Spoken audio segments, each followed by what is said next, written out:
लागली. ते काय ना आत्याचं घर आलं. चल ना आत्याच्या घरी पाणी पिऊ मग चालले जाऊ. हो बाई, आपण गेलोही असतो पण तिनं आपल्याला पाहिलं आणि गेट बंद केलं. आपल्याला येई नाही म्हटलं आणि कसं जातं तिच्या घरी, चल रस्त्यानं. तसं नाही आहे, तिचं लक्ष नसन.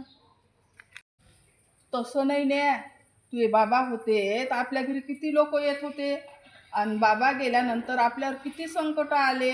दादाचा आजार, ताईचा आजार, बहिणीचा एवढा मोठा अपघात झाला. आपल्याला कोणी साथ दिली काय? आपल्या घरी नंतर कोणीच नाही आलं बाबा गेल्याच्या नंतर.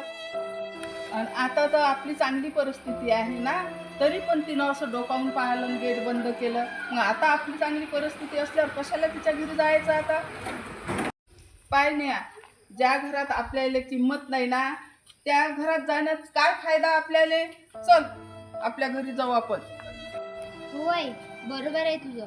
बाबा असताना आपल्या घरी किती लोक येत होते.